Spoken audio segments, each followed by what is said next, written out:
Tēnā koutou katoa. Welcome along, everybody. Nice to have you with us. Welcome to Wright's first Wright Online Q&A for 2024. Hooray! And auspiciously on bonus day, Friday the 29th of February. We're one up on the world on this one. Okay, the theme for today is writing in the Kiwi workplace. All countries have all sorts of different things about them. We're going to be talking in this webinar about what makes New Zealand context unique, about some of the things that work, some things to think about and be aware of.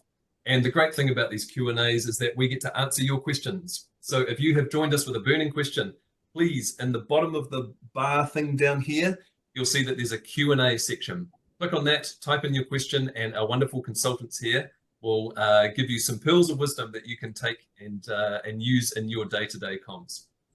So just before I introduce our two lovely consultants, just a reminder that this is a webinar that's brought to you for free by Write Online. Write Online is our micro-learning library that consultants at Write have made, and we try and condense all of our magical wisdom down into short micro-learning videos that you can learn pretty much everything that you would want to know about communications, talking to people, organizing, thinking, all of that kind of stuff. So if you're interested and that sounds like a bit of you, go to Write Online, that's Write with a W, as in writing, .co.nz, and you can sign up for a free trial. So let's hear from our wonderful consultants. We have today Daniel Androutsos and Claire Hewitt. So Daniel, could you tell us a little bit about us so the people who are viewing know who you are? Kia ora koutou. Hi everybody. Yep, my name is Daniel. I'm a plain language consultant here at Wright. I run our workshops to help people learn how to use plain English to communicate better with their readers. So I have a multicultural background. I grew up in Welly, but my grandparents were from Greece and Poland. So I was a second generation Kiwi. My parents were born here. I was born here. But I grew up just speaking English. I studied psychology and linguistics at university. I worked in legal publishing for 6 years. And then I ended up going to Greece and learning the language of my ancestors as an adult. So that was quite an interesting challenge. And after that, I ended up teaching English overseas for 6.5 years. And I'm also married to someone from another country and another culture and another language. So that's also given me a lot of insight into some of this intercultural stuff. And I've helped to put together a workshop at Wright called Writing for the Kiwi Workplace, which kind of focuses on understanding those cultural backgrounds that we have, how they might affect our writing, and how we can tailor that so that we get the best results we can in the New Zealand workplace, thinking about things like tone and our word choice and grammar. So that's what's brought me here today. Lovely. Thank you for joining us, Daniel. And Claire, tell us a little bit about yourself. This is always a hard bit, right? So I'm Claire, grew up in the Bay of Plenty and then went to university in Auckland and kind of have bounced in and out of Auckland and a little bit overseas since then.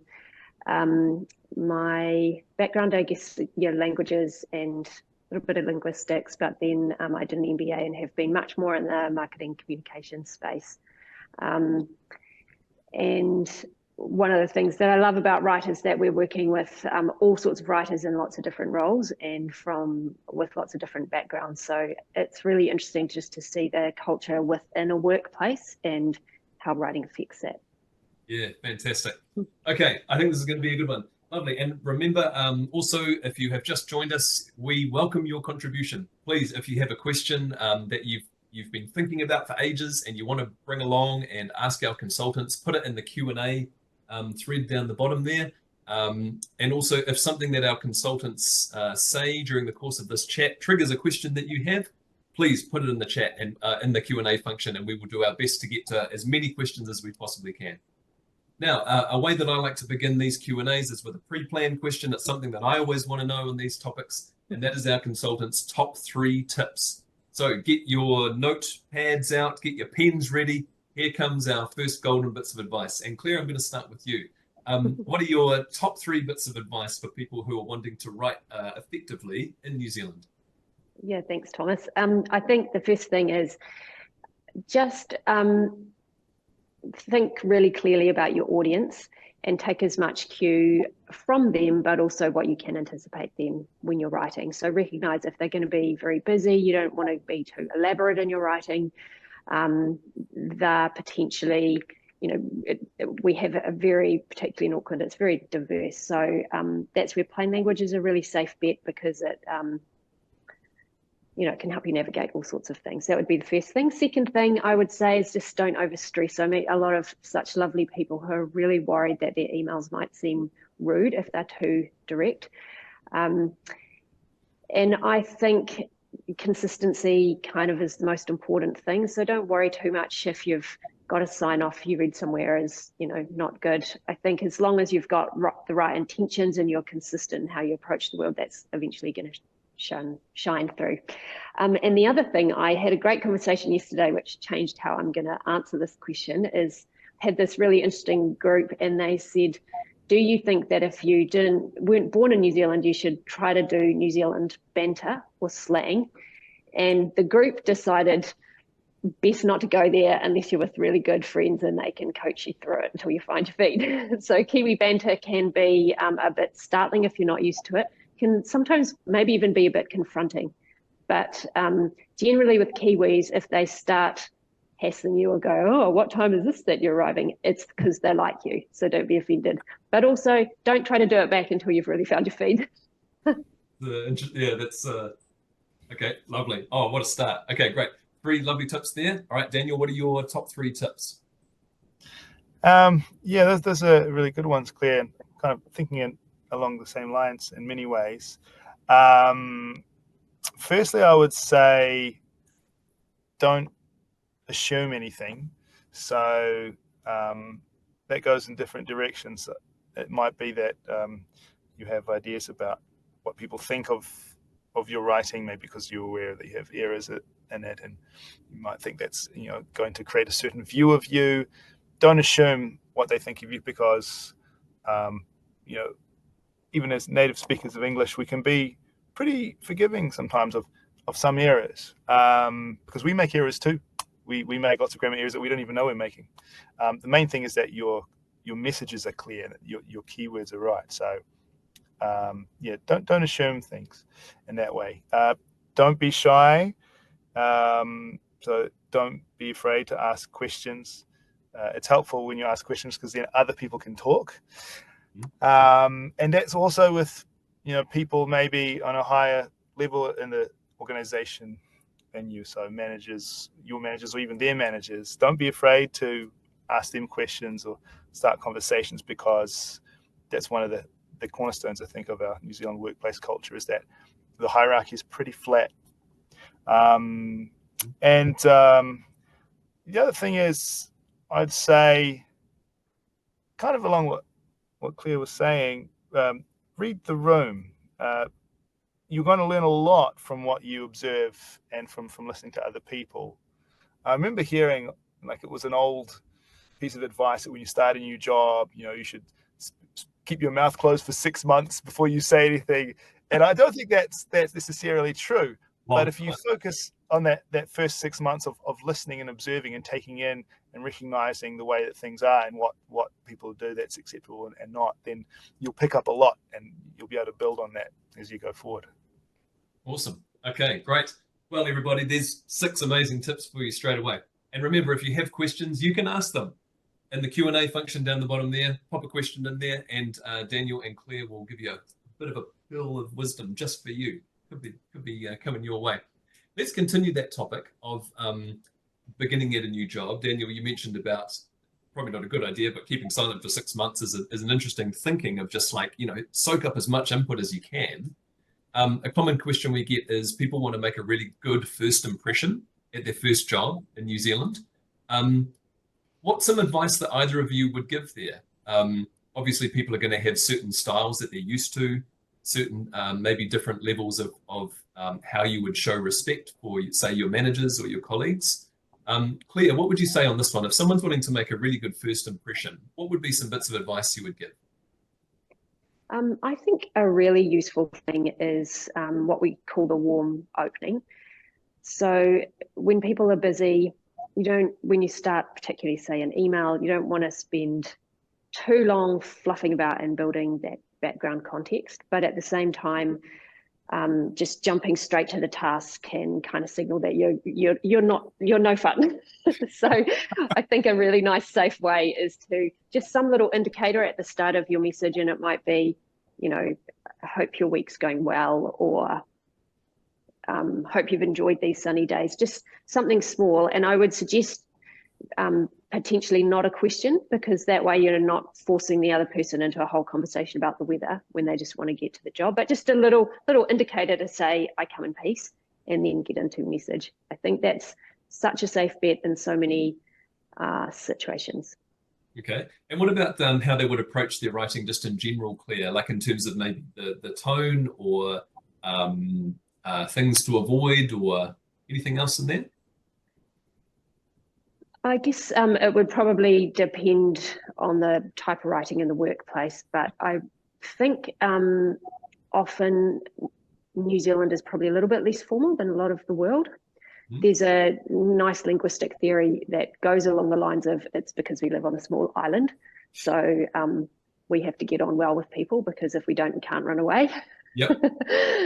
And also, very low distance to power ratio. So in some bigger countries, there might be a big hierarchy between you and someone else. That doesn't really happen here. And the way we acknowledge that is just with quite an equitable, slightly less formal approach that doesn't make such a thing out of hierarchy. Awesome. And Daniel, what would you say if someone wants to make a really good first impression at their job? Should they show that they've got lots of technical knowledge? Should they flash around their language? What should they do? Yeah, so an interesting thing about New Zealand, New Zealand culture, workplace culture, but I think it's pretty strong generalization about Aotearoa, is that we don't expect people who are in power to speak to us very formally or to kind of show us their authority in that way. We kind of find it distasteful, and we also don't expect that we have to speak very formally or with reverence to them. So there are ways that we can be polite and friendly, but we don't need to write very formally when we're communicating with somebody who has a higher status in the organization. And they also don't expect us to. It can even make them feel a bit uncomfortable. So that would be one thing. Don't feel that you are showing respect by being formal in your writing. We show respect by considering the person's situation. If we're asking them to do something and we realize it's going to be difficult or they don't have much time, kind of mentioning that and showing that we understand. And one of the this is a quote actually from a website that Immigration New Zealand put together called Work Talk, and it has advice for people who are new to New Zealand and also employers. And this is actually in a quote from our workbook from the Writing for the Kiwi Workplace workshop that I've helped put together. So they say, most people in professional workplaces try not to impose too directly on someone's right to make their own decisions. And what that basically means is that if you want someone to do something, we won't generally say, oh, do this for me. Or please pass me that now, or finish that by 5, even if that's what we need. We'll always kind of create that as a kind of question, like, do you think you could get this done by 5? Because we really need to meet this deadline or something, or can we help you in any way to get this done faster? So we give by kind of creating our instructions like questions, we give the person the right to say, oh, no, I can't really do that. But also they will generally understand if something's urgent, even with that structure. And so they'll, if they can do it, they'll say yes. Do you think that presents a problem sometimes? Like, is that like a little bit of secret code that when someone asks you and there's a little bit of urgency in there, it's actually it's kind of like a veiled request? Yeah, it's sometimes people may get their wires crossed, or there could be some confusion from that. And if you don't get the response that you want, like if you need somebody to do something, you ask them if they can do it, and they say, "Oh, I can't, I'm too busy." Then after that, we start to be a bit more direct, and it's like, "Oh, are you sure? Because this is really important, and if you're working on something else, it's probably not your priority right now. It's this thing. Can we focus on this?" And the more they say no, the more direct we become with our messaging. But we always start in this kind of giving them the option to say no kind of way, Yeah. And then sometimes they might find another solution. Like, oh, I can't do that right now, but I can get it done first thing tomorrow morning, and maybe that's okay. Cool. I always, on that one, Claire? Yeah, I often think of, I think that's just such a brilliant practical piece of advice, Daniel, about, ask, don't tell. I always remember a friend of mine came to New Zealand and their new kindy was meeting their child, and the kindy teacher said, "Would you like to draw a picture for me of your family?" And the kid went, "No." and neither the child nor the parent thought anything of it, but the kindy teacher had to come back and say, "I would like you to, though. Would you please do that for me?" And the kid went, "Oh, okay." And that's just such a Kiwi thing. That's when we say, "Would you mind doing this?" or that's the meaning is, do this. Very politely. Yeah, right. Okay, let's go to another question. So, anonymous attendee, thank you very much, anonymous attendee. I am new to my job. I have been asked to use formal language for meeting minutes. How would you define formal language? So an interesting one there. I guess formal language can be a whole mix of ingredients. So let's talk about what are the things that might commonly be thought of when people think of formal writing. Claire, we'll start with you. I'm really interested in this because I think a lot of people think that the more formal you are, the more professional you are. But I personally don't think that's the case. I think professional language and formal language are on two different scales, because if you just keep getting more and more formal, you'll end up sounding like Shakespeare or like, I don't know, a judge, or legalese, really over the top. But being very professional isn't necessarily a lot more formal, but it's just using the right language for the right situation. So in something like meeting minutes, what they may mean is using some of the formal terms for meetings. So, the meeting is adjourned, here are the minutes. This was a movement made by that person. It was seconded by so-and-so. Here are the apologies. So minutes particularly have a little bit of a formal process around, and they might be hoping for you to follow that. Or they could simply mean just remove the really kind of casual, chatty stuff out of it. I'm not sure if that helps you, anonymous person, but I hope it does. No, that's helpful. That's lovely. Anything to add on that, Daniel? And also just generally thinking of, I really like Claire's point about the difference between formal writing and professional writing. Any thoughts there just on that difference? Yeah, I mean, one of the key things we can do to make our writing more formal is to not use contraction. So instead of writing don't, we will write do not. Or instead of writing, won't, we will write will not. So that's one simple thing that I think we all agree on. But yeah, I think sometimes people attempt to write formally because they feel that it's appropriate, and by doing that, they actually write less clearly. So you can write formally and be clear, but one of the key principles of plain language, and this is also a piece of advice that's given to policy advisors writing to government. They don't all follow this advice, but this is what they're supposed to be doing. Everything you write should pass the speaking test. So that means everything you write should sound okay when you read it out loud. So if the reader was standing in front of you and you read out what was on the paper, it would sound okay. It wouldn't sound like a strange thing to say.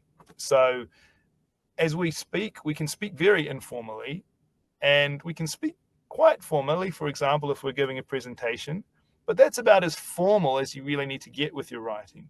The further you get away from how people sound when they speak, the less your reader's going to be able to absorb the information that you're presenting to them. So that's one thing I'd go for. If you read it out loud and you're like, oh, I'd never say that, then probably need some work. Yeah, right. Very practical advice. Thank you. Okay. One common thing that we say in a lot of our content is about putting your main messages first. It's really about, for us, it can be a courtesy for the reader to not leave the most important point all the way to the end. For some people, particularly, there are some cultures in the world where that's the norm. You would give a lot of context before your information and then give the final point at the end. So for some people, giving that main message right up front can feel quite abrupt or rude. Is there anything that either of you would say is advice for people just in terms of how you deliver that main message and advice on having it taken well? Maybe Claire, we'll start with you again. Yeah, I think that little thing about starting with a warm opening in a really short email, it might be as simple as, good morning. It can feel really uncomfortable if that's not your usual style. But if you still want to add in all the kind of niceties, like say, you might be saying, good morning, could you get this thing to me by the deadline? And then underneath you can put, I know, really appreciate your time on this because I know you're really busy, and I'm sorry that we're coming at the last minute. It's, as you know, it's like you can put all of that kind of fluff in, but after, because as Thomas said, it's about being courteous to the reader. And when people are busy and they've got a lot of work on, the most courteous thing you can do is just let them know what they need to know, and then you can put all that soft part in behind. But I would also say just recognize, remain true to yourself. So if that is super uncomfortable, just come in it slowly and kind of train your way up, I guess, and just take baby steps. You don't have to sound like someone that isn't you. I think that's when you get these kind of funny tone things because you're just trying to be something you're not. So recognize where your own comfort level is and then move yourself forward. Yeah, lovely. Okay, your thoughts, Daniel, on that sometimes uncomfortable structure of putting your main messages first? Yes, I think I definitely agree with everything that Claire said. I think that the softening phrase is at the beginning to show that you understand the situation of the reader, or just making some kind of connection before you tell them what you need to do. It's a good idea, but you still want them to be aware very quickly that you're writing to them because there's something that you need them to do. And you could still use the tone around it, saying, "Oh, I'm sorry if this creates some time pressure for you, but I'd really like your help on this." Mm-hmm. The other thing you could do is, like, if you feel like you have to explain the context before they can understand what you need them to do, you can still suggest at the start of your message that there is something they need to do. Like, so it could be, I'm wondering if you could help me with solving an issue. So they know that's why you've written. And then maybe you give them the issue and then tell them exactly what you want them to do. But at least they understand as soon as they start reading that there is some action that's required from them. So don't be afraid of that. And as Claire said, we really do respect our readers' time when they know why they're reading and they don't have to work through our content all the way to the bottom to figure out why any of this is relevant. And another point from the culture angle, there's a really good book called The Culture Map that basically creates a map of cultures and how we differ in different categories in terms of communication. And in some countries, good communication is quite complex, and the reader is expected to read between the lines and see the hidden messages. And in other cultures, good communication is very, very low context, let's say. So everything is made very clear. Everything, sometimes things are repeated, and that's okay. And New Zealand's more towards that end of this spectrum. So making it very clear why you're writing to somebody is generally accepted and appreciated. Lovely, fantastic. Okay, we've got a few questions coming in that are kind of around the nature of making mistakes. People it's a common anxiety for a lot of people about, it might be something as simple as a spelling error, or something more grammatical, or just maybe a cultural kind of faux pas. Do either of you have any advice for people who are just, maybe the thinking of making a mistake is actually stopping them from having their natural voice, or from writing at their best? Daniel, we'll start with you this time, and then we'll finish with you, Claire. Yeah, I've made a lot of mistakes in my time, and I've learned a lot from them. And sometimes I find myself in situations where I know I'm going to make some mistakes because I'm trying something new that I haven't done before. And it's really a big leap of faith to say, okay, I'm not going to get this perfect, but that is going to help me to do this better. So if I make mistakes here, I might get some feedback that I don't like, that's uncomfortable, but I'm going to learn from that. And in the future, I won't make those mistakes so much. So that's one part of it, is kind of embracing that. That's the journey that you're on. I mentioned before that, even native speakers make mistakes that they're not even aware of. If you've learned English as a second language, you probably understand things about our grammar that native speakers will never know unless you explain it to them. So, it's okay. Now, one of the good things about plain language is that we really encourage people to write shorter sentences with one main idea, one main subject, and verb. So like single clause sentences, because that's what is best for the reader. So it may feel a bit strange going back to that if you've learned how to make sentences, with subclauses and things like that. But it's actually what's going to help your readers. So, and it will also help you to make less mistakes with your grammar. So that's one big tip there. Awesome. Okay, Claire, any final thoughts on that one? How will people get past that fear of making mistakes? I would totally agree with Daniel. I think if you've had to formally learn English, you've probably got an advantage over most people that would have grown up here and not learned another language. In fact, 100%. I think that probably most Kiwis wouldn't know what a clause is. But if you've had to learn English, you've had to learn all of that kind of stuff. So no one is expecting you to sort of prove your capability with the language at all. And I don't think people are I think people are pretty forgiving on mistakes. I would just say if you have a few things that are particularly tricky, like it might be, plurals or tenses or anything like that, just sort of pay special attention for them. But I can't really imagine a situation where there would be a mistake and anybody would really think twice unless it genuinely confused the message. But even then, I can't imagine that would be much of an issue for people. They'd just come back and check in. So yeah, I think free yourself up from that. It's bigger fish to fry. But don't be tempted to use jargon. You're too much New Zealand jargon. Yeah, right? and be careful with the banter. Yeah. Okay, well, that's just about all the time that we have, folks. So I'm going to give our consultants one last word in a minute. Might be a parting bit of advice or encouragement. But just a reminder, this is a Write Online Q&A. If you're interested in what we're saying, we do this just about every month. So go to writeonline.co.nz and you can sign up for a free trial to see if some of our content is for you. And then you can become a subscriber. But just a quick question, Daniel, you mentioned a book title. Someone has asked about what the title was. I think it was The Culture Map. The Culture Map, yeah, by Erin Mayer. Erin Mayer. She's also got a website. So if you Google The Culture Map, Erin Mayer, you'll find a lot of information there. It's really, really insightful.